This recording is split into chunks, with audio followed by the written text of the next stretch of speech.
Have you ever felt like, no matter who's actually in charge, the constant friction of modern politics just leaves everyone completely exhausted? Well, welcome to The Explainer. Today we're unpacking a really fascinating clash of ideas.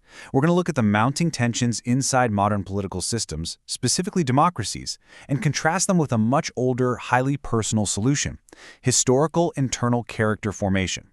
We are pulling from some absolutely incredible source material today, including a sweeping analysis of Alexis de Tocqueville by Johnathan Bi, along with some deeply reflective texts on Masonic philosophy. So if you're ready to explore exactly how societies balance freedom, greatness, and human nature, let's get right into it. Okay, so here's our roadmap for today. We'll start with the democratic dilemma, move into the industrial aristocracy, and then explore the Masonical alternative.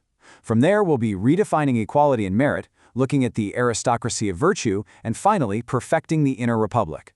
It's basically a journey from the massive, structural problems of society right down to the microscopic internal solutions. All right, Section 1, the democratic dilemma. Our source material kicks off with Johnathan Bi's deep dive into Alexis de Tocqueville's classic work, Democracy in America. Bi points out that, historically, America's defining feature was its pursuit of equality. But over the last 2 centuries, that pursuit has fundamentally shifted, and it's created some really unexpected pressures on our society. To really understand this pressure, we have to look at what's called the tyranny of the majority. As Bio notes, modern democracies don't actually need physical re-education camps to control what people think. The majority itself acts like a 24/7 thought police. It's just this all-encompassing form of social coercion. Think about the modern fear of being canceled or the terrifying speed of a massive social media pylon. If you go against the crowd today, you face intense social exile, and this invisible force effectively polices our thoughts and, according to the sources, completely stifles radical genius. And that leads us directly to another incredible concept from Tocqueville: soft despotism. Now, this isn't some tyrant ruling with an iron fist. It's actually a state where we, the citizens, willingly hand over our political freedoms to a centralized power. Why? Well, mostly in exchange for comfort, law and order, and material well-being. But our sources highlight that this soft despotism is highly unstable. It happens because individuals isolate themselves into their own private lives, and in doing so, they completely lose their collective political muscle. So you might be wondering, why are citizens suddenly so isolated? The answer really lies in the collapse of our secondary institutions. Historically, institutions like the nuclear family, religion, local townships, and voluntary civic associations acted as a sort of buffer. They stood right between the individual and the immense, overwhelming power of the state. But as these institutions collapse or fade away in modern society, citizens are left completely exposed to central authority and, of course, that tyranny of the majority. Which brings us to Section 2, the industrial aristocracy. We know nature abhors a vacuum, right? So if those historical secondary institutions are collapsing, what exactly is stepping in to fill that void in the 21st century? The crucial point here is that this void is essentially being filled by what Bi calls the industrial aristocracy. Tech billionaires and massive corporate fiefdoms are effectively acting as our new secondary institutions. Because they possess such immense capital, they can actually afford to shield unpopular or radical thinkers from the wrath of the majority. They have the resources to act outside the bounds of normal democratic pressure, to pursue multi-generational greatness, things like space colonization or radical life extension. But relying on massive wealth brings up a really profound question. Can any political system truly perfect man? Bi proposes this external, capital-driven solution to protect freedom. But is relying on tech billionaires literally the only way? Let's pivot and look at an entirely different internal approach to this exact same problem. That brings us to Section 3, the Masonic alternative. Let's look at how one of the oldest secondary institutions in America addresses this dilemma, not through hoarding wealth, but through building character.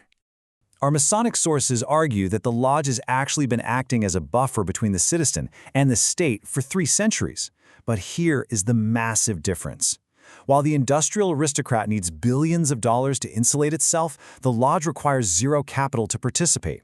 Instead, it protects thought and builds civic tissue through structured ritual and brotherhood.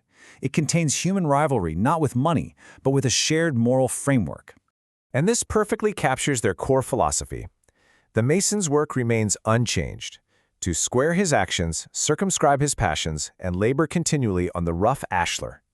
Now that rough ashlar is a metaphor for the unperfected self. The Masonic ideal is that perfecting society doesn't start with designing some new government or amassing a giant fortune. It starts with painstakingly perfecting your own internal character. Moving on to Section 4, redefining equality and merit. Let's see how this internal focus completely changes how we understand two massive concepts in our society today. Think about the difference between external equality and internal equality. Bi and Toqueville warned that external, political equality can lead to a culture of participation trophies, mediocrity, and deep, deep envy. Why? Because everyone is constantly comparing themselves to their peers. Now contrast that with internal equality, or the Masonic equality of moral worth. In this view, a king and a mechanic can meet on the exact same level with equal dignity. It grounds a person in their intrinsic moral worth without absolutely crushing their ambition in the outside world. And that constant peer-to-peer comparison, it creates huge problems. Our sources highlight how hyper-legible meritocracies, like the ancient Chinese imperial exams or the modern Cao, basically force everyone through the exact same filter. It's a war of all against all, and it completely extinguishes imagination. By the time someone actually reaches the top, they've lost the taste for doing anything extraordinary. It is an environment that just breeds cutthroat envy. What's really fascinating is how the Masonic approach actively disables that envy. External meritocracy basically asks who is the smartest, and it pits everyone against each other. But internal Masonic merit asks a completely different question. Who has become more virtuous? The ritual never compares men against one another. It literally only compares a man against his past self. It's a system purpose-built to disable mimetic rivalry and stop that exhausting war of all against all. All right, Section 5, the aristocratic of virtue. Based on everything we've just covered, we are now ready to categorize the different ways human societies naturally form hierarchies. We can synthesize this into three distinct types of aristocracies. First, you have the aristocracy of birth. Think medieval Europe. It's based on land and fixed classes. Second, there's the aristocracy of capital. These are our modern tech billionaires, based on industry and fluid wealth, acting to protect radical innovation. But finally, the Masonic ideal points to an aristocracy of virtue. This one is based entirely on character, earned strictly through self-mastery. It shows us that while Bossi focuses on taming the aristocracy of capital, the Masonic texts strongly argue that we should be cultivating this aristocracy of character instead.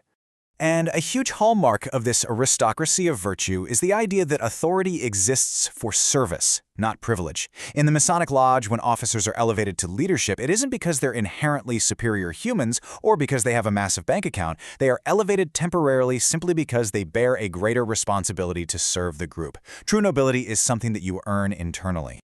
Finally, Section 6, perfecting the inner republic.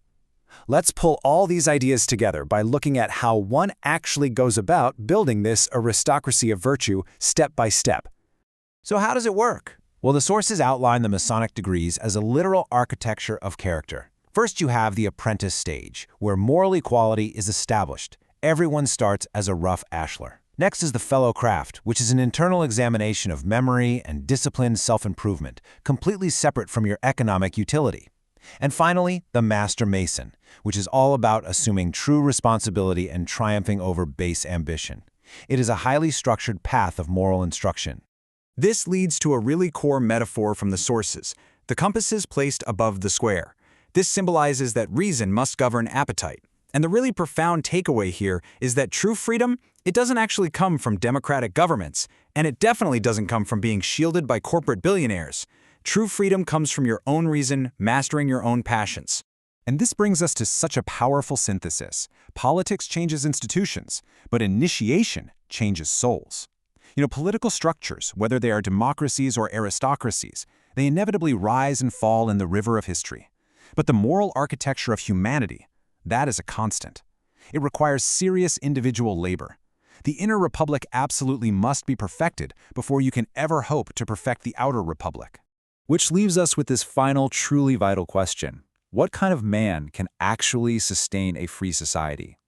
After diving into the relentless tensions of democracy and the nature of aristocracy, our sources challenge us to reflect.